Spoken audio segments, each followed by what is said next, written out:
Thanks for tuning in again, everybody. We're back with your favorite podcast, Luka's Tigers and Bronze. Oh my.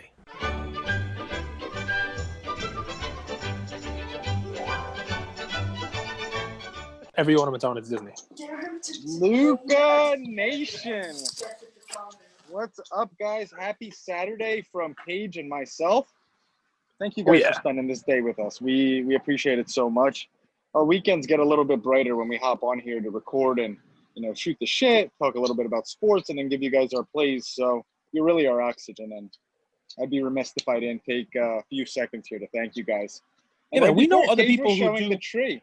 We do. Little Walt Disney ornaments all over his house and all over his. You set that up this week, right? That tree. Yep, the Friday after Thanksgiving every year. Like a clock. So listen, we were just talking. I mean, what you just said there, it's pretty funny, right? We know other people who do podcasts. They take time off. They take weekends off and stuff like that. I got to tell you, I think I would miss it if we didn't do this here. Not only would I miss you, so don't let that go to your head too much. Your head's already big enough. But I mean, it's odd. I don't know how do I explain this, right? Like, if I were a listener here, I'd be like, where's my Saturday episode? And I feel the same way as coming out and talking. Like, I have stuff I want to share. I have a play. I have stuff going on in the hobby. I have things I want to tell people. And, it's funny, every day it's more and more people. So, I mean, it really is. It's a weekend and you get to take some time off from work. But I really do look forward to, chatting with you and, putting stuff out there so that, we can continue our dialogue and our conversation with Luka Nation. And a big, hopefully you guys check my story out, and the Luka Nation story. Got a coffee with Cage. It's going to be much better next week. I got a mug. Maybe I'll put some Diet Coke in it. Mm-hmm. Want to give a little thank you? I mean, you got a mug too. Did I? Yeah, you got a mug. It didn't make its way to Mexico yet, but we don't have a P.O. box in Mexico. Not yet. Thank you, Plant Street. Thank you for your support. Plant Street, that was awesome, man. We appreciate that. That was, totally unexpected, but definitely a big thank you for that. As guys, a matter just of fact, so you know, go ahead. Just so you know, the video content that you guys are seeing, we have to give credit where credit's due. Jordan's doing an amazing job. Jordan Ferrone, he reached out to us a few months ago. Hey, love what you guys are doing. Would love to be a part. And when you bring someone new on, it's always a little bit scary. And he's exceeded every one of my expectations. So I want to take a moment here to just thank you, Jordan. You've made working with someone like you super, super simple. He hasn't exceeded all of mine yet. I still have some expectations. He's got to go and meet. He hasn't exceeded all of mine yet, but it's good that he's exceeded all yours. You got some work to do still, Jordan. Nah, but no BS. Come on, some of the videos this last week have been hilarious. They've been some of the funny stuff. So, and we hope you enjoy it. It's something different we bring in. I still have to figure out what I'm giving. I mean, Andrew's got the motivational stuff, makes you want to go, jump off a mountain or something with what he tells you. And, Jordan's making you laugh. I'm and so motivational. People want to take their own lives, huh? Yeah, exactly. You know what I mean? No, but let me bring you guys something that I've been thinking about for quite some time. And I'm going to start with the end in mind. So let me tell you how you can either end the year with a bankroll of $31,250. Nice. Or you could end the bankroll the same year with only $1,250. Same cards, same purchases, one big distinct difference. And we've talked about it a little bit. So guys, I'm going to hash out this theory here live on air. And then I'm going to need some of the smarter heads out there on Luka Nation to help me get to where I'm looking to go. So you want the smarter heads, right? So should I name like 4 or 5 of the listeners of Luka Nation who should not comment? Who was the first one that came to mind? Ian's card review. But up until this morning, Ian had 2 Instagram accounts, and he was upset that he wasn't getting comments or traction on both. He was stealth mode. You wouldn't know which one he'd be commenting from. Listen, I shouldn't make too much fun of him. I'll let you get into your thing, right? Because if you guys haven't seen this, it's funny. We don't tweet that much. We're not on Twitter that much, but we'll get there, right? I mean, we're building up Instagram. We're building up Luka Nation with you guys, and we'll get on YouTube. We're on there, but we just we haven't promoted it yet, right? Because, we're trying to build this, real organically, and I think it's really, really working really well. We had a great group of guys on Instagram and ladies. I don't want to leave you out, but one of the things that I said to Andrew, it's really funny how this stuff happens. I saw this on Twitter. Right when we first started talking, he was like, where do you see this going, whatever. And I'm like, I would consider this a success if one thing happens. You get us a card in Allen and Ginter, like the celebrity cards are there. Let's get the podcast. Let's get on there. So, of course, Topps tweeted, I think it was yesterday, tell us who you think needs to be in the Allen and Ginter set next year. And come on, our audience is building. Luka Nation, we love every one of you. We have new listeners today that weren't here the day before, and that happens every day. I doubt we're going to have enough traction this year to get an Allen and Ginter, but it is definitely a suggestion. It's definitely something I'd like to do. So a lot of our guys are over there, mentioning us as hey, Topps, put us in the cards. If you haven't done that yet, and you have a Twitter account, go ahead and jump on and tell them, what a great idea you think that is. I'd love you forever if you do that. But why I bring that up? Somebody saw it, one of my friends, and was like, you guys are popular enough, that might actually happen. But I have a question for you. What would you wear? And I said, oh, that's easy. I already know what I would wear on the card. I would reenact the 1992 Mariano Rivera Bowman card, and I'd wear the Panama shirt and the fancy outfit, the whole deal. And Ian says, no, you wouldn't. You'd wear a shirt with my face on it so that I could be on the card too. That's actually pretty smart. So maybe we do want his opinion on whatever it is you're going to pitch. I'd reenact the Vince Carter dunk where he got his elbow into the rim. Oh, that's what you do? You'd be dunking the ball with your arm in the rim? That's All right. Okay. The good thing about the photo is you don't get to see the legs or what's going on behind the scenes. Yeah, it's just elbow and rim. All right, I digress. Let's hear your plan because I want to end the year with $30,000 instead of $1,200. So let's hear it. So here's Let how me I guess. thought about it. Let me guess. Yes. Let me guess. It is No, it's not sell your body. It's not sell your body. It's There's not a lot sell of demand blood. for that. There's no blood. There's no blood being sold here. Well, here's the thing. We talk a lot about these concepts, diversification, flight to quality, things like that. But the reality of it is a lot of our audience is just starting out. And starting anything anew is difficult. It's difficult to build that initial bankroll. And I started thinking about this a lot once I got a message from a friend, a follower, someone I admire and respect a lot. And he said, I subbed early in this year, these amazing cards, a few Kobe rookie cards, a few Kobe really nice cards that aren't his rookie year. And I'm still waiting to get them back. And this is someone that just entered the hobby recently. And I got really upset. I said, how could you have subbed them 45 day? And then I wanted to, whenever I have that reaction, I always like to test my theory. Why did I get upset? And here it is. Here's the big difference. And this isn't an attack on whether you should sub 20 day, 5 day, or 45 day.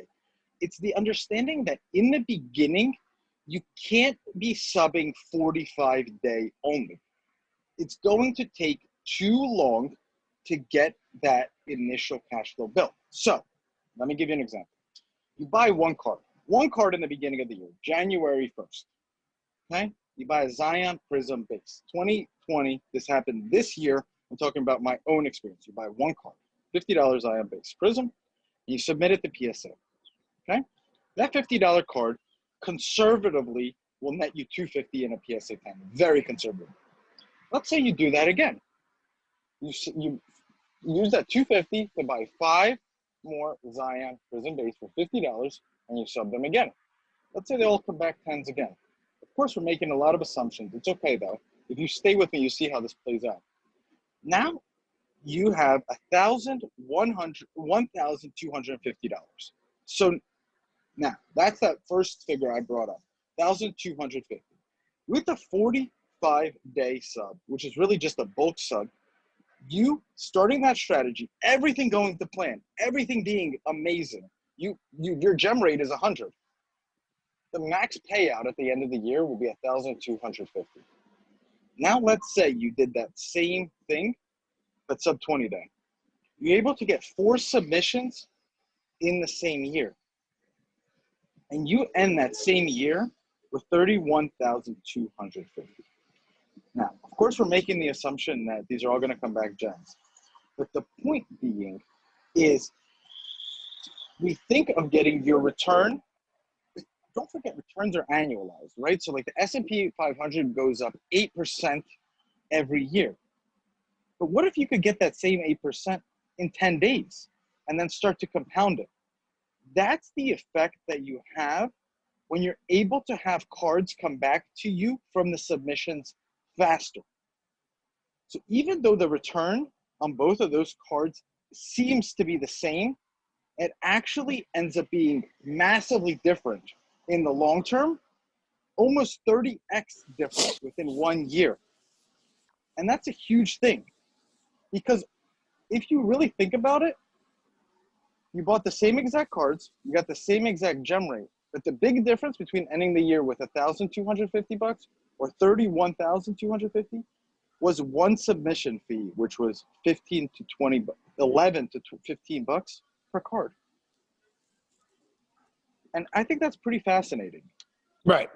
So I get it. There's, like you said, a lot of assumptions, right?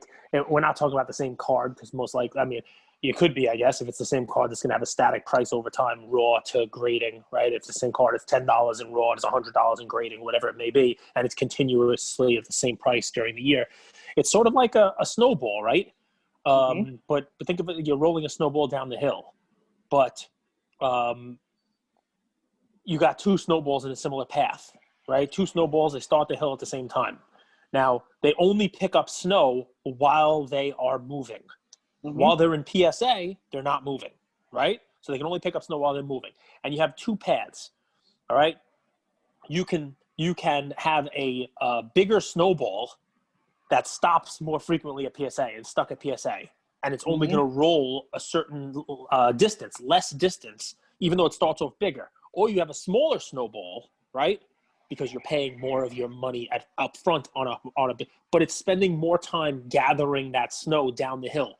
Ultimately, it'll get further down the hill and be much larger because it's spending less time stopped at that PSA. I mean, it's just that's what I'm thinking of in my brain as kind of like a way to explain this. Sort of like compounding interest, but it's more than just the interest, right? It's compounding interest, but you're only getting that interest at the time your card is available, liquid, and being able to be flipped, not while it's sitting in PSA. I like it. It's not something that I've thought about. I've always kind of had different degrees of submissions, some bulk, some, I try to look at it as I want to keep my basis on my card down. So I want to use the cheapest method possible, but you have to consider what you're talking about because the cards are going to be gone. It's not something you're able to sell. It's not something you're able to do anything with. Your strategy is okay once you already have the snowball, which is kicking you snow or cash. In the beginning, you can't have your best cards or you can't have your best kind of snowball making in the 45 day because it's going to take such a long period because time is working against you, like it or not. I got a couple of additions to this, right? If I'm allowed, because I really like it, right? So in addition, what are you getting for your money up front? What are you getting for spending more for the sub up front?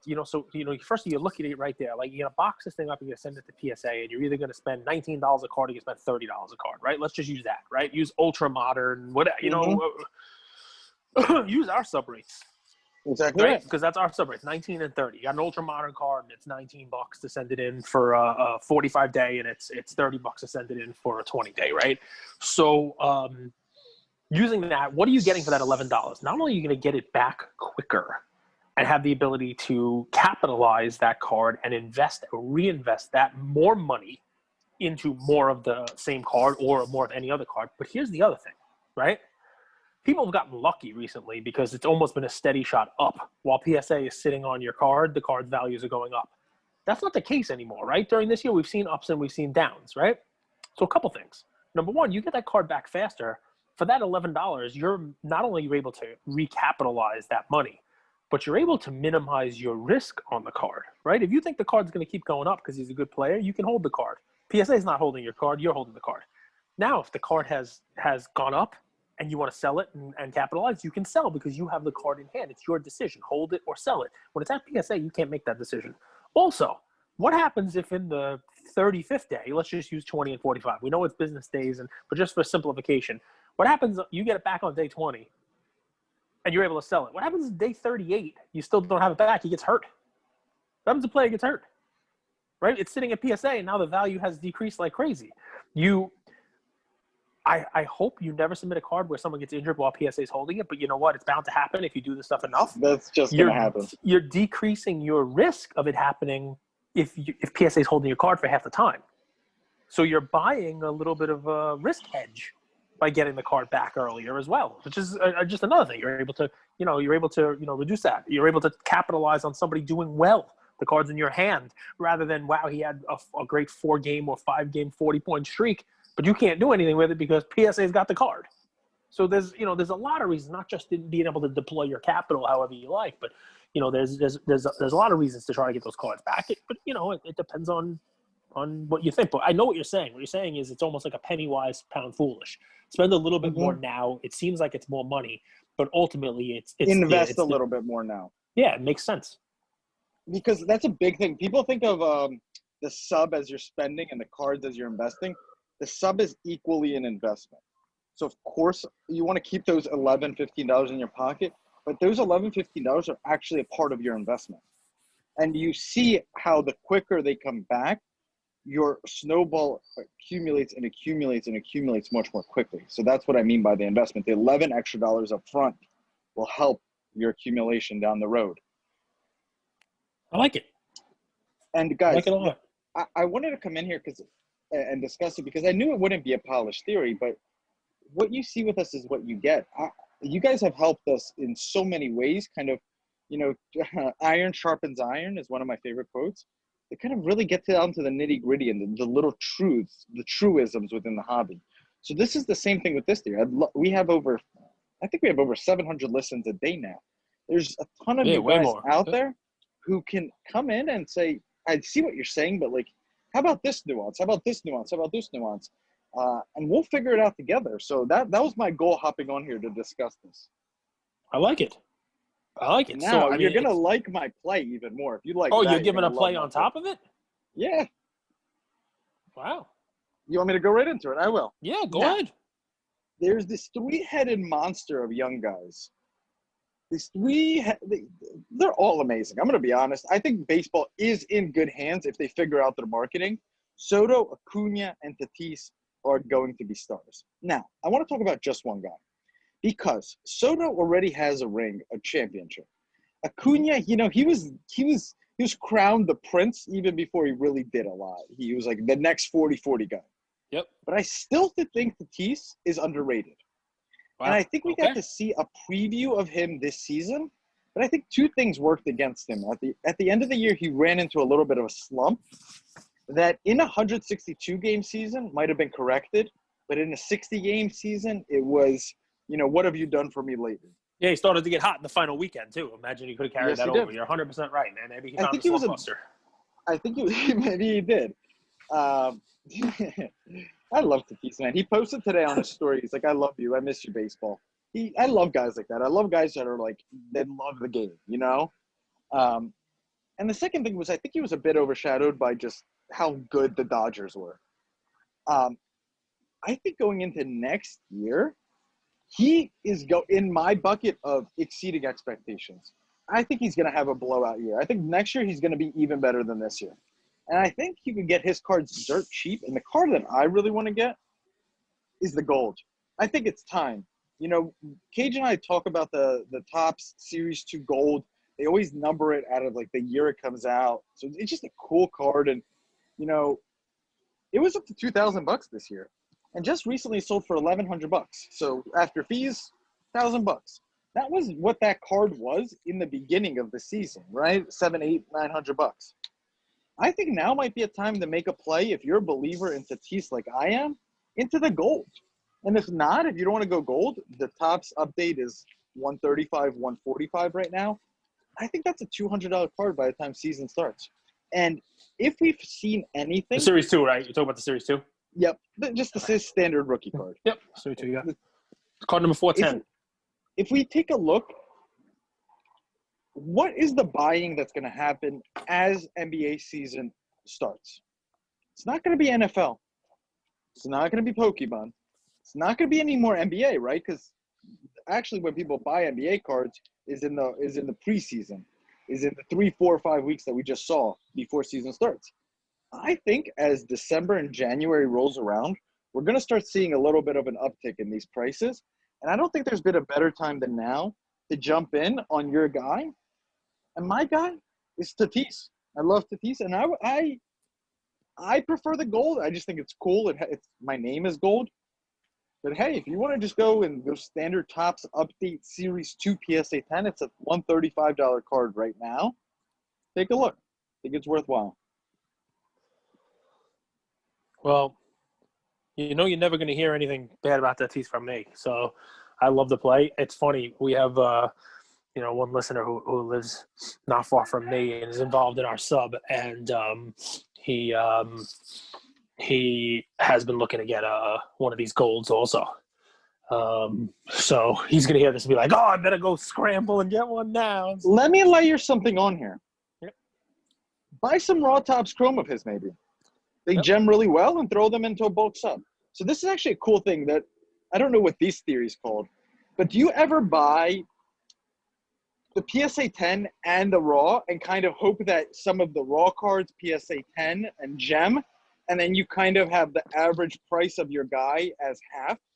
So I didn't do the chrome on him, but I will get some chrome. I just did the paper, and I have bought 10s, and I have graded my own raw and gotten 10s, and at a pretty good clip too. It's just it's a card that does seem to gem pretty well. So yeah, and I don't have a gold of this yet, so I'll be getting a gold soon myself because I am a gold fan. I have PSA 10 golds of a lot of guys that I'm fans of, and just never got a Tatis. That's my play. And I think you could go one of three ways there. The Topps Chrome one gems really well. We all know that. We've brought that to you guys quite a few times. The gold is just a cool card, $1,000. And the PSA 10 Topps Series 2 update, $135 card. So that's my play today, guys. Hope you enjoy it. Hope you like my little theory there. Hope you guys help me kind of extrapolate it and get me to water. Get me home. I'm on third base. Bring me home. So here's the my play of the day, right? So I love the baseball. I love baseball plays. But my play of the day, I'm going to ask you before you run away from me here. I'm going to ask you a question. Who is the best player on – who let the dogs out? Who's the best player on the Grizzlies? It's got to be Ja. Ja, right? Ja's the best player on the Grizzlies. Then who? Triple J, right? Jaren Jackson Jr.? I think Brandon Clark's going to have a monster fucking year. So Brandon Clark's my play. That's why I ask you, man. You know your basketball. He's good, man. He played for Zaga. He's a little bit older, too. Yep, and he's a big guy, 6'8". But here's one of the things that I do, right? And, Andrew's always talking about, don't just give out the fish, right? Teach people how to fish, right? Don't just give out the fish. I believe in giving the fish and some sides, some nice asparagus, maybe some rice. I'll give you all of it, guys. So here's my way of doing this. Here's my method, right? It's not just NBA season for cards. It's NBA season for fantasy, right? And there are a lot of people who play fantasy sports, and we've talked about the comparison between fantasy sports and cards. And the reason why I think the modern boom has happened, especially with base and PSA 10 base and that kind of stuff, is because it's similar to drafting a player. You guys think this is the guy I want to target on my fantasy team. It's the same thing for cards, and what plays well with everybody's trying to look at. We saw it even with the coffee with Cage questions yesterday. Everybody wants to know who that guy who's going to sneak up on people is. Who's going to be that most improved player? And they do that in fantasy. And there's a world of research out there in the fantasy perspective of fantasy sleepers. It's the same thing with cards, right? You're looking for a card sleeper. And one of the best ways to do it is predictions versus average draft position, right? So look at a guy who is being drafted lower than where his stats would tell you he should be, right? And I did a little bit of this research on Brandon Clark, and my analysis overall, and we're talking about like ESPN drafts, Yahoo drafts, CBS Sportsline drafts, all these DraftKings drafts, where it's full season drafts. My friend Brandon Clark, who you picked, it's pretty good, right? His average draft position is approximately 101. It's 101.2. So he's drafted out of the top 100 people. But his stats for the year, projected stats, would tell you that he is going to rank around number 40. I had him at 42, somewhere around Christian Wood, those type of numbers. And Christian Wood is being talked about as a nice sleeper also. But Brandon Clark, just like you said, you can have a monster season. This is a guy who they only gave 22.4 minutes per game, right? He was every once in a while in the starting lineup, but a six-man, right? During his rookie year, averaged 12.1 points and 5.9 rebounds per game. Not exactly insanely efficient. Not exactly eye-popping numbers, right? But solid for a rookie sixth man, right? And who's only played 22 minutes a game. I mean, spread that out over a few more minutes, and you got a guy who's doing good. But here's where it gets fun, right? So my play is his Prism base card. Nice and simple. Just his regular Prism base card. And you can get him right now for $10. You can get him for under $10. It's available. Buy it now. It's card number 266, 2019 Prism base. Now, without him starting to play, just based on what he did last year, the PSA 10 goes for over $100.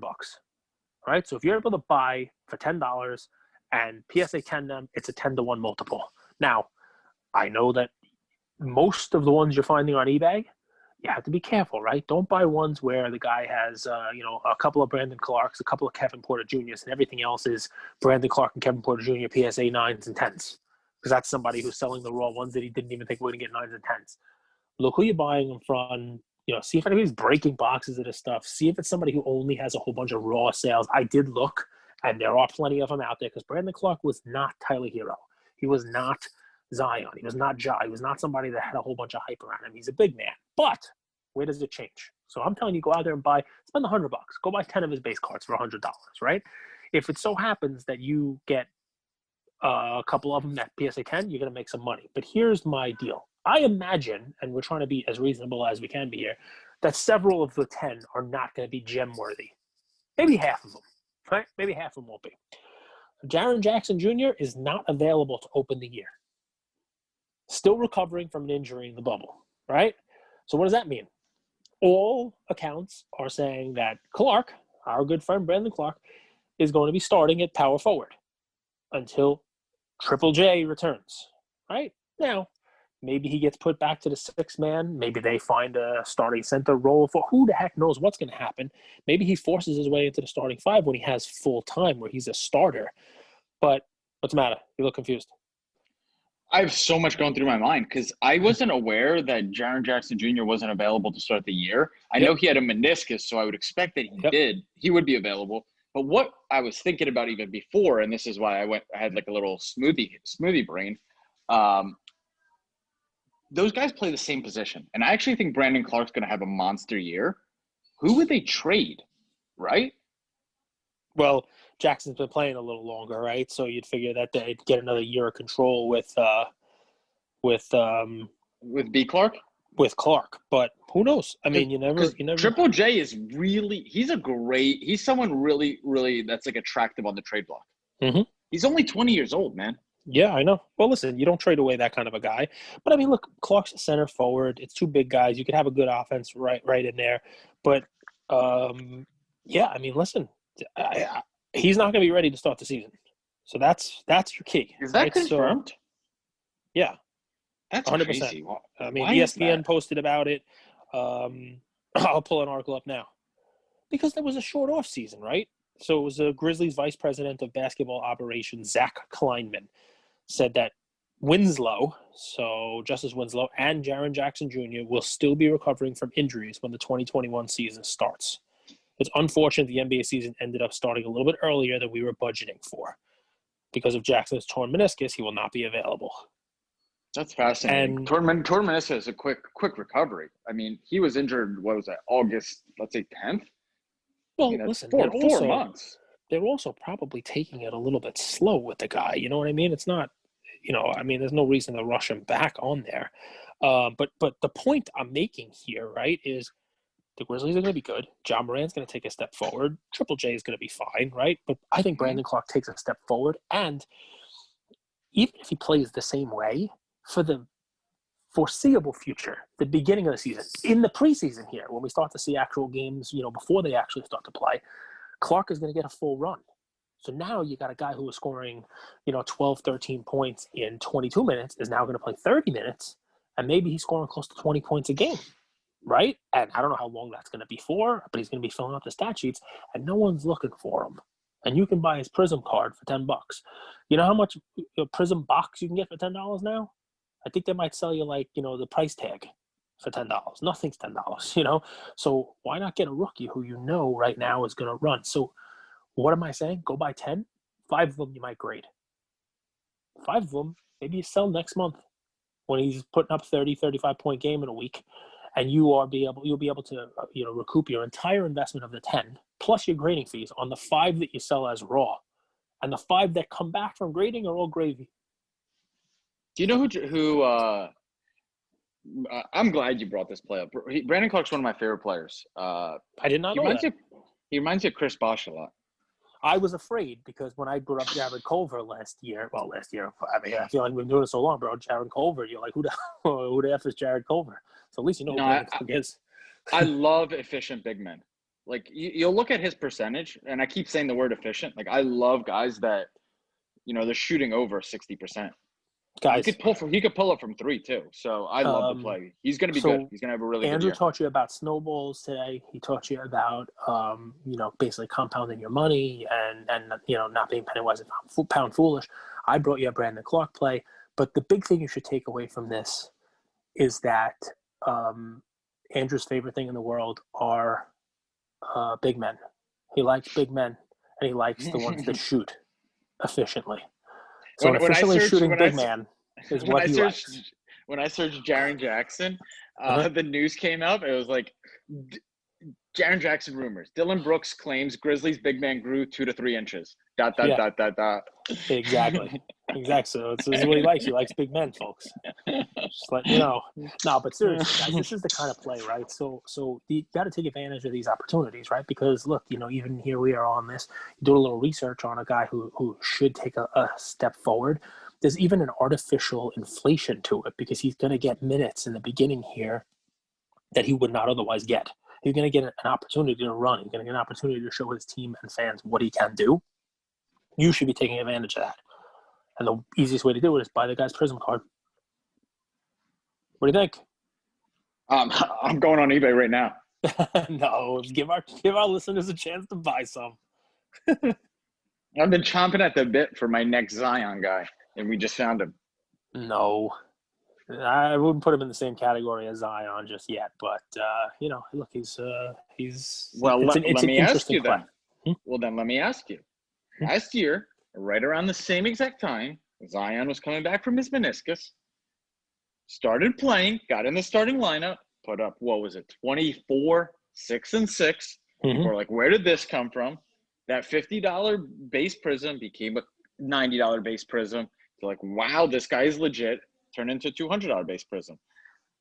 I don't think that the $10 Brandon Clark is going to be a $200 card, but I can see that being a $50 Prism.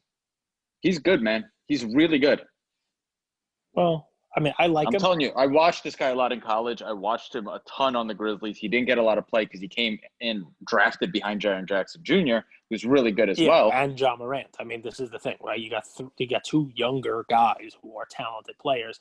But you know what? I mean, it brings up another good point. What we've seen in the last couple of weeks, there's a lot of movement in the NBA, especially when you have too many people in the same position. So, if you're a Brandon Clark believer, he's either going to get run here or he's going to run somewhere else. You know what I mean? So this is cool too, because we just had Rips on and we were talking about Ja Morant being underrated, right? All those things. And I think the Grizzlies are actually a super underrated team. Turnover and changing rosters is really difficult for teams, right? You have to mesh. The Grizzlies were good last year. The Grizzlies were good and young last year, and they didn't have a ton of roster turnover either.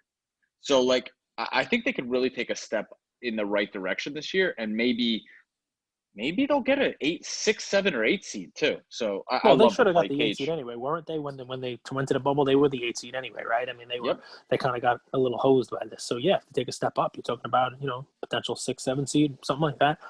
But yeah, that means Ja and this team are playing meaningful games. Yep. And I watched that game when they got eliminated against Portland. They were in that game the whole time. Brandon Clark came in off the bench. He was hitting corner three after corner three after corner three. Cage, I'm pumped. Let's go. Luka Nation. Hope you make some plays. We'll see you guys tomorrow for a Sunday NFL preview. Week 14? Is that it right? 13? Is it 13? I don't know. I mean, Thanksgiving was in there, right? So I don't even know. Is it week 13? Wow. It's flying by. This NFL season, we're going to be in the playoffs. Yeah, it's week 13. But yeah, I mean, NFL's almost over. It's crazy. I mean, here we are. It's week 13, and Prism just came out. We're going to see some of that, by the way. We could talk about that in another episode. We're going to see some of that same thing with basketball because we're going to start to see basketball December 22nd. And Prism basketball is not slated to come out until March 3rd. So, let me touch on this for 30 seconds. Get your take. Mm-hmm. The new NFL Prism cards seem like some of the hardest Prism cards to grade, just in terms of like how much the design of them. Have you seen the new Prism cards? Yeah, I opened 4 blasters today with Ian. He said they were ugly. Yeah. Don't you think they're going to be a really tough grade? Yeah, I mean they look like they're cut well, especially if you bought first off the line like Bro Namath did, and those will grade like 6s. Yeah, that's not what I meant. The best one. But I know what you're saying. Talking about the actual design. Like the centering is really tough to. The centering is tough, and also, but you should with the design you can see the center. So yes, I know what you're saying. It's going to be a tougher grade than in years past. It's also ugly. I try not to like this. Last year's Prism NBA was so easy to tell if it was centered or not. Right? Yes. I don't think it's the same with this NFL. It's really hard to pass the eye test of is this centered or not. Yeah. Yeah, I could see it. I could see it from the borders and all the multiple lines that are on it and stuff. There's always ways. You know, with the 18 Prism, you have the dots, the little dots that are in the side of it. You can measure those up. And last year's Prism had the lines. So there's always, you know, it's just that it's new. You'll adjust to it. I mean, okay. Yeah, you'll find that. But yes, for the last couple of years, it is a much more difficult design, right with the naked eye to tell whether this one's got good centering. 100%, I agree. I think it's going to have a lower gem rate. I really do. Luka Nation, we love you. See you guys tomorrow. Take care, everybody. Thank you for spending some time with us on another episode of the Lukas, Tigers, and Bronze Oh My podcast. Do us a favor and like, subscribe. You know what? Don't just like and subscribe. Everybody does that. If you like us, tell your friends, tell your neighbors, tell your enemies, tell everybody. And we hope you got something from spending some time with us today, and we'll see you next time. Thank you.